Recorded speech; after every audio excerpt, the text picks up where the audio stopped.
Yeah, let's go. What? Yeah, let's go.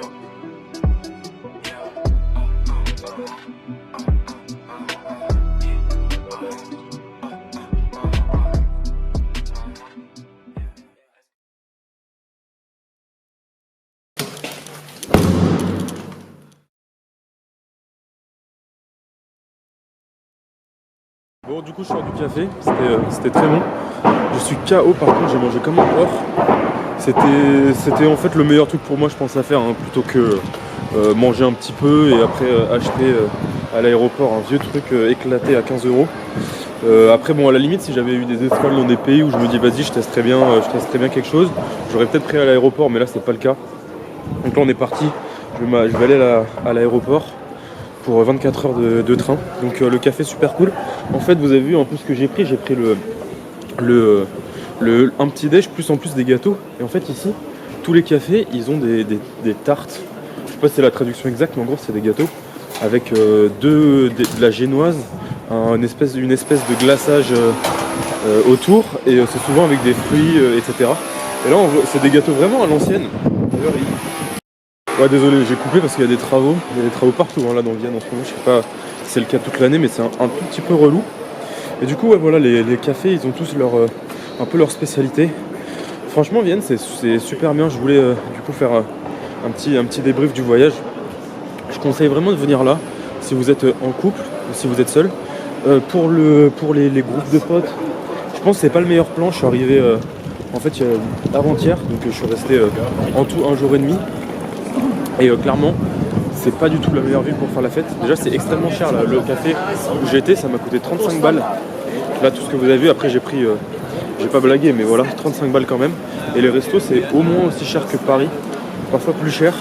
En plus, il n'y a pas, j'ai l'impression, une vie de ouf. Je suis arrivé un samedi soir et c'était tellement mort dans la rue. J'ai demandé aux gens, ouais, est-ce que c'est férié, qu'est-ce qui se passe, etc. Et au final, ils m'ont juste dit que bon, il faisait un peu moche et que à cause de ça. Il n'y avait pas grand monde et en fait je me suis enfoncé dans la ville et j'ai trouvé la place où il y avait un peu d'animation, mais vraiment c'était très très léger. Donc voilà. Pour le coup, Vienne, on croit que c'est grand. Moi perso, j'avais pas regardé trop quel est le meilleur quartier pour dormir et tout avant d'arriver. Du coup, j'avais vu qu'il y avait des monuments un peu partout et j'ai décidé de prendre un truc, un des seuls trucs qu'il y avait en fait, hein, comme j'ai pris au dernier moment. Donc j'ai pris quelque chose qui était pas très loin de ce que j'estimais être le centre. Et en fait, quand tu sors du centre, 5 minutes après être sorti du centre, t'as plus rien, c'est mort.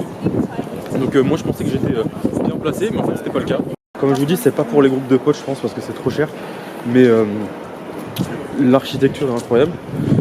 Les gens sont gentils. Je pense, venez ici une semaine. Vous allez au café, là, comme j'ai fait. Vous avez 2 bons jours au moins pour visiter des musées, 2 bons jours pour visiter la ville, 2 jours pour faire des activités. Ce que je conseille, c'est d'aller au parc, il y a une fête foraine. Vous y allez, vous baladez, vous faites un peu de shopping. Vous regardez juste, même sans rentrer dans tous les bâtiments, mais juste l'architecture des trucs, c'est ouf. Voilà, comme je vous disais, vous allez dans les cafés, il y a le café le plus connu, qui ont peut-être le dessert un des plus connus au monde, le café Sacher à côté de l'Opéra. J'y suis allé, franchement, je trouve ça pas ouf, c'est beaucoup trop guindé pour moi. C'est 8, 9, 10 euros les desserts. Comme je vous disais, les tartes ici, c'est juste des génoises, c'est des gâteaux en fait vraiment à l'ancienne. Là, celui-ci, c'est un gâteau, je crois, il a 200 ans, 250 ans. Et bon, il a une super histoire, donc venez, testez-le. Mais très clairement, le café, il y a 2 petites salles. Le service est bien, mais bon, voilà. Et c'est 2 couches de génoise, une couche de confiture. C'est trop sucré, c'est pas super bon. Donc voilà, c'est historique, donc venez testez-le. Mais prenez pas beaucoup plus. Et voilà, baladez-vous dans la ville. Prenez un Airbnb bien dans le centre, mais vraiment bien dans le centre, genre à côté des gros bâtiments. Et je pense que vous allez kiffer. Moi en tout cas vraiment j'ai adoré, ça m'a estomaqué l'architecture et tout. Donc écoutez, j'espère que je reviendrai. Enfin, je reviendrai je pense. Pas tout de suite parce que j'ai tellement de trucs encore à voir en Europe. Mais je reviendrai, donc voilà. Je vais en direction de l'aéroport. Je pense que dans 30 minutes j'y suis. J'espère qu'il n'y aura pas trop de monde. En vrai j'ai pas mal d'avance, donc ça devrait le faire. Voilà, je vous retrouve à l'aéroport. Bon, du coup les gars, je suis à l'aéroport à Vienne. Le truc, c'est qu'en gros, faut arriver en ce moment bien en avance. Il y a beaucoup de gens dans les aéroports en Europe. Et clairement, ça n'a pas été mon cas. Je suis parti du café trop tard. J'ai rencontré un Suédois d'une cinquantaine, soixantaine d'années. On a bien chatché ensemble, on a discuté. On a fait le trajet ensemble et je suis arrivé. J'ai mon vol à 13h15. Là, il est 13h. J'ai mon vol à 13h15. Je suis arrivé à 35 à l'aéroport. Donc, heureusement, je voyage avec Jazeera. Il n'y avait pas grand monde au truc pour le check-in parce qu'en fait, le check-in ne pouvait pas se faire en ligne. Donc, j'ai dû le faire au comptoir. En plus, en gros, là, mon trajet, parce que je vous en ai pas parlé, mon trajet c'est Vienne-Koweït. J'ai genre 4h30 de vol, 4 heures d'escale. Et après Koweït-Katmandou, donc au Népal, 6 heures d'escale. Katmandou-Bangkok. À chaque fois, c'est entre 3 et 5 heures de vol. Je crois le vol du milieu, c'est un vol un peu plus long, genre il y a un repas, tout ça. Mais là, sinon, ça va. Je vais pas tarder à partir du coup. Il fallait en plus Ladies and remplir gentlemen, this une is a feuille. final call for passengers booked on Turkish Airlines flight to Istanbul Sabiha Gökçen. Please proceed to the gate seat. Bon, c'est bon pour moi. Ok, bon, j'ai été coupé par une annonce, mais bref. Du coup, ouais, là, je pars dans 20 minutes. Et en plus, à Katmandou, au Népal, il faut remplir un certificat un peu comme l'ESTA des États-Unis. Où, genre, il faut dire oui, j'ai pas été en contact avec une personne qui a le Covid et tout. En fait, c'est un certificat spécial pour la Covid. Du coup, j'ai rempli ça. Après, je suis allé faire le check-in des passeports. Et je sais pas si c'est très nouveau, mais il y a les check-in automatiques et personne fait la queue pour ça. Du coup, au lieu d'attendre 30 minutes pour mon check-in de passeport se fasse, je suis allé au truc automatique, ça m'a pris 30 secondes. Et donc ça va, je suis arrivé pile à l'heure du coup. Presque pas d'attente là, je vais avoir ensuite pas mal de temps d'attente dans les escales, donc ça me dérange pas de louper le temps le plus possible. Donc voilà, là je vais pas tarder à embarquer. En vrai, l'aéroport à Vienne est vraiment cool. Dommage, j'ai même pas pu vraiment en profiter. Bon, c'est pas très grave, tu me diras, mais bon voilà. Et sinon, bah là, je vais pas tarder. Le truc, c'est qu'en gros, j'ai pas grand chose à faire pendant les escales. Je pense que je vais jouer aux échecs sur mon ordinateur, je vais un peu lire. Et aussi, parce que du coup, j'ai commencé à apprendre le thaï. Je vous montrerai un peu mon level qui est exécrable pour l'instant. Mais j'ai commencé à apprendre le thaï, donc je pense que je me ferai des petites leçons pour me chauffer pour arriver. Voilà, donc dans 24 heures normalement, je suis sur place à Bangkok, j'ai hâte. Comme je disais hier, je stresse un peu, mais je pense que ça va être vraiment, vraiment cool. Et puis même le mec là que je vais rencontrer, le Suédois, il était déjà venu beaucoup de fois il m'a bien chauffé, il m'a bien donné envie d'y aller, même si j'avais déjà envie. Par contre, il m'a dit que c'était la saison des pluies, donc j'espère qu'il c'est pas un expert météo qui s'est trompé vite fait, parce que voilà. Mais bon, on verra sur place. En tout cas, prochaine étape, Koweït. Arriver là-bas dans 5 heures, puis 4 heures d'attente. Je vous reprendrai sur place. Et voilà, vas-y, je vous dis à tout à l'heure du coup. Bye.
Bon, du coup les gars, on se retrouve à l'aéroport au Koweït.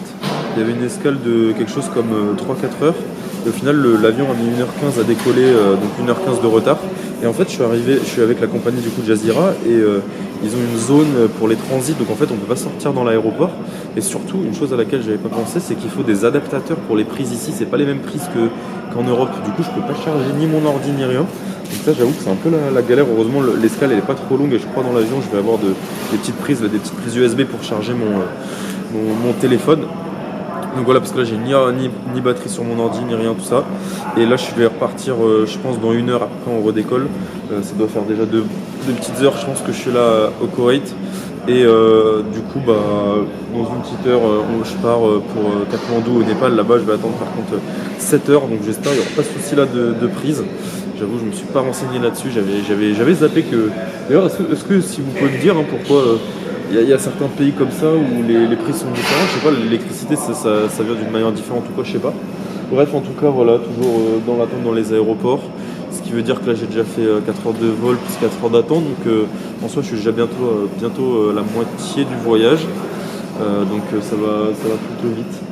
Bref, je vous retrouve, je pense dans l'avion, peut-être je vous filmerai un peu dans l'avion pour aller au Népal, mais en même ce ne sera pas très intéressant, donc je vous retrouve dans l'aéroport là-bas pour voir s'il y a des prises et comment je passe mon temps là-bas. Allez, bye.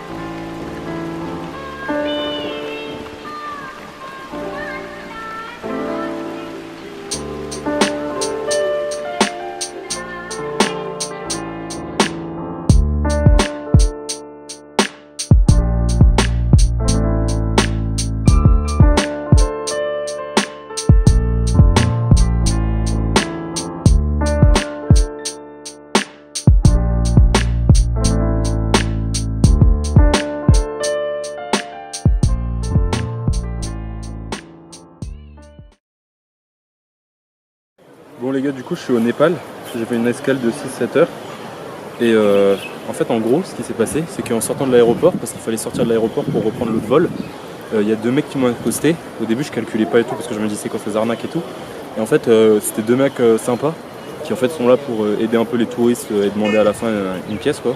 Et du coup ils m'ont amené à un resto parce que j'ai dit ouais, vu que j'ai 6 heures, trouvez-moi un resto ici pour manger, un resto népalais et tout. Et arrivé là-bas il m'a dit ouais, donne-moi genre 10 euros, mais je trouvais ça beaucoup trop. Donc j'ai donné vraiment un mini truc que j'avais. J'ai mangé et là du coup le mec il m'a donné son contact, il est trop gentil, il parle bien anglais. Il m'a donné son contact, on a parlé de nos familles, tout ça, et il m'a amené un temple hindou, je vous montre ça. C'est ouf, c'est à 15 minutes de la gare. Donc voilà. Et je vais devoir bientôt reprendre l'avion. Mais je découvre une nouvelle culture et je vais essayer de revenir peut-être là en octobre et je vous ferai des vidéos. Du coup je voulais quand même vous montrer, parce que je me suis enfoncé un peu plus dans le parc avec mon guide trouvé sur le moment. En vrai je prends pas trop de vidéos parce que ça me fait un peu flipper, j'ai toutes mes affaires et il est super sympa, on a vraiment parlé, donc je pense que lui c'est un mec clean à 100%. Mais chaque fois il me dit oui, laisse tes affaires là, t'inquiète, laisse-les là et tout, mais je les prends à chaque fois. No, thank you. Et là du coup il y a plein de sages partout, ils sont trop mignons et c'est vraiment beau. Je voulais vous montrer un peu ce petit escapade au Népal, mais vraiment je pense que je reviendrai. Il y a des singes, des chiens un peu partout. Ici c'est un temple hindou en fait, il m'a expliqué. Et malheureusement, en tant que touriste, on peut pas rentrer trop dans... Enfin, on a interdit de rentrer dans les temples quoi. Mais c'est vraiment magnifique, il m'a dit que lui s'était marié là. Enfin bref, vraiment cool ici. Malheureusement je dois retourner à l'aéroport parce que c'est l'heure. Mais voilà, donc je vous rattrape là-bas. Et je vous montrerai quelques petites photos des singes et tout que j'ai vu ici. Bon les gars, du coup j'en profite d'être à l'aéroport. Là je suis de nouveau à l'aéroport au Népal pour vous parler un peu plus de ce qui s'est passé pour cette escale. Donc en fait j'avais une escale de 7 heures et arrivé à l'aéroport, ils m'ont expliqué qu'en gros il fallait sortir totalement de l'aéroport pour re-rentrer pour le prochain vol. Sauf que actuellement ils font une douille, et d'ailleurs il y a des gens qui se plaignaient, enfin il y a une meuf qui se plaignait avec les autorités sur ça et elle a raison. C'est qu'en gros pour sortir de l'aéroport il faut obligatoirement un visa. Sauf que le visa c'est pas gratuit. Normalement il y a un visa transit à 5 $, et là ils ont dit non c'est Covid, il n'y a plus de visa transit, il faut prendre le visa 15 jours, c'est 30 $. Donc 30 $ juste pour faire un transit, sachant qu'ici 30 $ c'est l'équivalent de 200 €, c'est un peu abusé, je trouve, mais du coup bon, j'ai payé et je suis sorti. C'est là où je leur ai dit bon moi je suis chaud, j'ai une longue escale puisque vous m'accompagnez, dites-moi où je peux manger, pas à l'aéroport, un petit truc, un truc un peu traditionnel etc. Donc ils m'ont accompagné, juste un restaurant qui était à 2 minutes. Donc je me suis retrouvé au restaurant et le mec ils m'ont commandé mes trucs. J'ai dit ouais je suis végétarien, est-ce que vous pouvez me commander ci, ça et tout. J'ai pas sorti ma caméra parce que pareil je savais pas si le resto c'était safe ou quoi que ce soit. Et du coup bon, ils m'ont servi des pakoras, des sortes de beignets aux légumes On trouve aussi dans les restos indiens une petite salade et un thé. J'en ai eu pour 600 de la monnaie d'ici, ce qui fait à peu près 2,20 €, je pense, un truc comme ça, donc vraiment c'est pas cher. Et du coup un des deux mecs, parce qu'il y a deux mecs qui m'ont accompagné au resto, un des deux mecs m'a demandé donne-moi de l'argent. J'étais en mode bon, ok, c'est vrai qu'il m'a accompagné et tout, et je lui dis ouais, combien à peu près. Déjà je disais non, j'ai pas de cash et tout pour pas avoir à payer. Et je me suis dit bon, en vrai je vais quand même donner un peu parce qu'il a été cool. Il me dit ouais, je sais pas, 8-10 €, un truc comme ça. Sauf que 10 € vraiment ici c'est comme si je donnais 100 balles en France, 100 balles pour qu'on m'amène à un resto qui est à 3 minutes, fallait pas déconner. Du coup je lui ai donné un billet que j'avais de la monnaie d'ici de 50, là pour le coup c'est un peu du manque de respect, c'est 40 centimes. Il a fait une gueule de ouf, il est parti. Et l'autre mec par contre est resté, et du coup lui il était beaucoup plus sympa, il parlait grave bien anglais. Du coup c'est le mec qui m'a amené au temple que vous avez vu là juste avant. Donc on a mangé, je lui ai dit allez prends dans mon assiette tout ça, on a partagé le truc, il m'a parlé de sa famille et après il m'a dit bah à quelle heure tu reprends le truc, moi je t'accompagne si tu veux, il y a un temple hindou parce qu'il était hindou. Et du coup c'est là où on est allé au temple et du coup désolé je vous ai pas trop filmé là-bas dans le temple directement parce que ouais je me sentais pas de ouf safe avec tout le monde qu'il y avait. Honnêtement j'étais le seul blanc, genre il y a pas mal de touristes ici indiens et autres, mais des touristes européens ou américains etc. Il y en avait presque pas, du coup je me sentais pas en confiance. Donc je vous ai sorti deux, trois petites vidéos de 30 secondes, pas plus. Bon, je vous mettrai peut-être des clichés parce que j'avais filmé les singes quand même vite fait. Et sinon le temple du coup c'était incroyable. Et ça pour le coup c'est vraiment l'avantage de faire les voyages seuls, c'est qu'à plusieurs j'aurais pas suivi le mec comme ça. Par contre j'ai transpiré, il fait tellement humide ici, c'était 7 ou 8 heures du mat. Et déjà c'était déjà blindé là-bas, il m'a dit que les Népalais en vrai ils se lèvent à genre 4-5 heures généralement.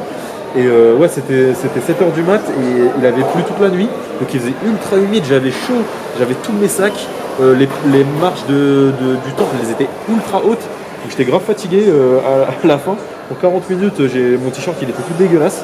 Mais bon au final du coup j'ai vu le temple et vous avez vu c'est trop stylé, enfin c'est ultra dépaysant, il y a des singes, il y a l'odeur de l'encens, enfin c'est trop cool au final. Du coup l'escale au Népal était bien rentable. Par contre le petit problème étant qu'ensuite je suis allé à un ATM pour retirer de l'argent parce qu'il voulait aussi que je lui change des euros qu'il avait pour de la monnaie d'ici. Et vu qu'il était vraiment cool, il m'a même donné son contact. Je lui ai dit ouais vas-y je vais essayer de me chauffer, dans 2-3 mois je repasse au Népal et je t'appelle, tu me fais un tour et tout. En gros il m'a donné l'argent et je voulais lui donner l'équivalent en roupies népalais parce que je vais me rappeler c'est les roupies ici. Et du coup j'ai retiré de l'argent à l'ATM, bien évidemment il y avait des frais donc j'avais le seum.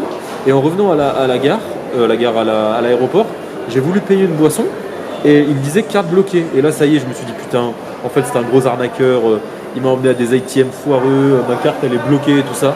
Et au final, après, j'ai retenté pour me disant allez, vas-y, je teste. Et j'ai pu payer. Donc, je vais vous montrer. J'ai pris vite fait des trucs. En fait, en gros, il y avait un minimum de 500. 500, ça fait genre 2,20 €. Et une bouteille là, comme ça, c'était 100. Et moi, là-bas, je voulais prendre ça. C'est un jus. Je sais pas si vous verrez bien. Attendez, je vais essayer de faire le focus. Voilà, c'est un jus lait, amande, safran. Enfin, ça s'appelle Badam et ça me chauffait bien.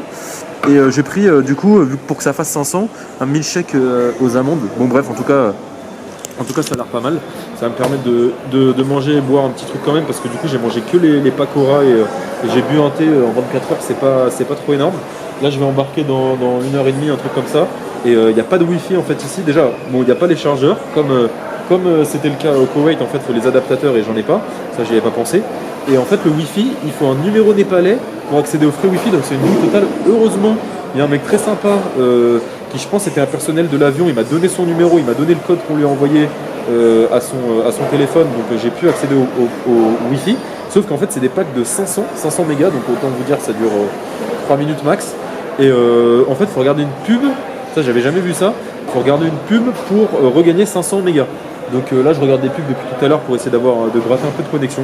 Et voilà. Donc je vais quand même vous goûter le truc là que je voulais goûter. Ils disent qu'il y a des morceaux, tout ça dedans. On va voir ça.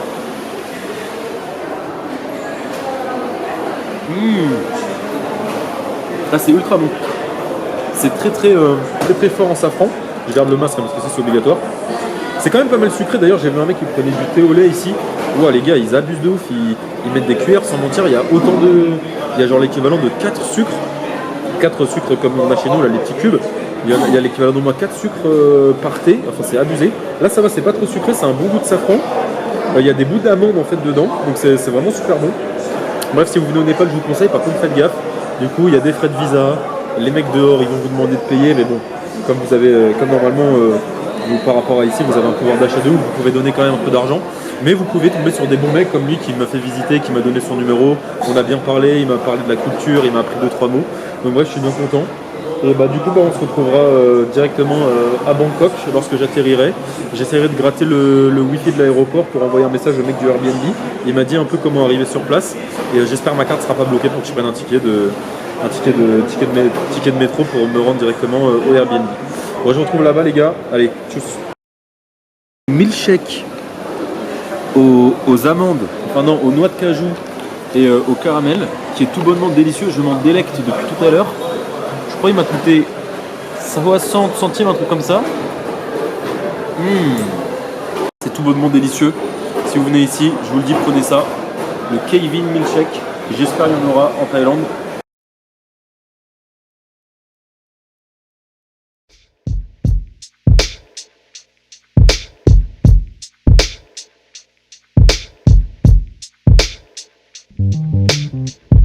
Sometimes I decide where I should be, and sometimes life just happens to me. Sometimes I decide where I should be, sometimes life just happens to me.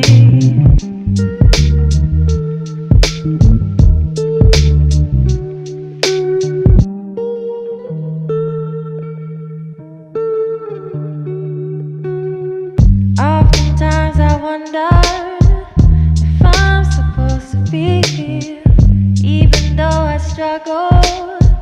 The light is always so near. Smoking on that really good, man, I wish you really would. Wonder if he really hood, wonder if I give a damn. I'm the man, I'm the one, the only beloved son. Tell me where you come from, get the bread, fuck the crumbs. Use your head, don't be dumb, use your head, don't be dumb. Use your head, don't be dumb, use your head, don't be dumb. Bringing it back with the murderous flow, and I've been wondering anybody know. Use your common sense like resurrection, yes that is for sure.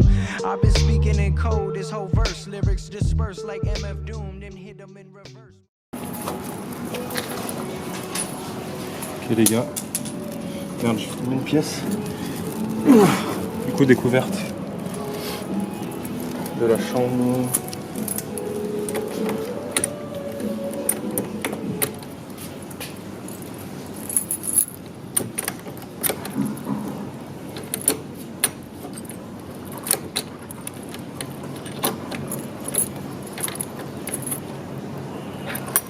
Ok.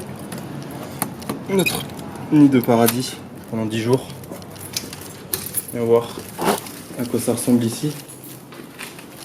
Ma lumière. Ah